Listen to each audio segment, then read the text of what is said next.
Jusqu'à 10 000 $ par mois de Bitcoin exonérés d'impôts. Le Rhode Island pourrait ouvrir la voie.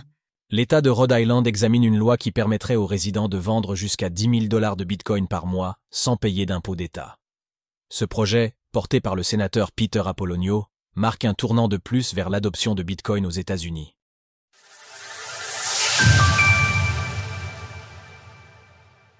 Une législation pro-Bitcoin dans l'État de Rhode Island.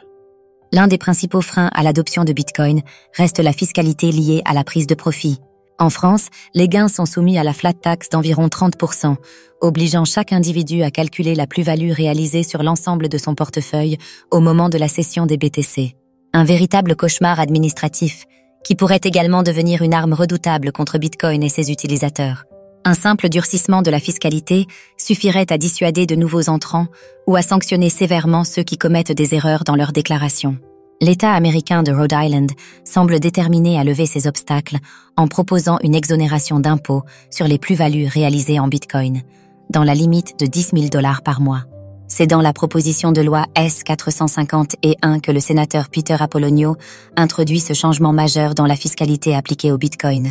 Si cette loi était adoptée, les résidents de Rhode Island pourraient exclure de leurs revenus imposables les gains réalisés sur jusqu'à 10 transactions mensuelles, chacune n'excédant 1 000 $ en Bitcoin. Bien que cette limite ne permette pas de vivre pleinement selon un standard Bitcoin, en effectuant plusieurs paiements par jour, elle offre toutefois une plus grande flexibilité. Elle autorise des ventes régulières, exonérées d'impôts, permettant de couvrir les dépenses quotidiennes jusqu'à 10 000 $ par mois. Il est également important de souligner que cette proposition distingue clairement le Bitcoin des autres crypto-monnaies, lesquelles ne sont pas concernées par cette mesure. Les États-Unis pourraient bel et bien devenir la capitale du Bitcoin. L'État de Rhode Island étudie également une proposition de loi visant à créer une réserve stratégique en Bitcoin. Début mars 2025, Donald Trump avait officialisé par décret exécutif la création d'une réserve nationale de Bitcoin, alimentée par les saisies judiciaires menées par le département de la justice, DOJ. Cependant, aucune communication officielle ni mouvement de fonds n'a été observé depuis cette annonce. La question des réserves stratégiques en Bitcoin se joue également à l'échelle des États. À ce jour, 24 États américains ont déposé des propositions de loi en ce sens, actuellement à l'étude. Parmi eux, l'Arizona, l'Oklahoma et le Texas sont les plus avancés dans le processus législatif.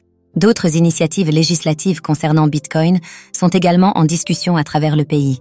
Certaines visent à protéger le droit à l'autoconservation, self-custody, à encadrer l'activité de minage ou encore à autoriser le paiement des impôts en crypto-monnaie. Au total, 97 lois liées à Bitcoin ont été introduites à travers les États-Unis. Retrouvez toutes les actualités crypto sur le site cryptost.fr.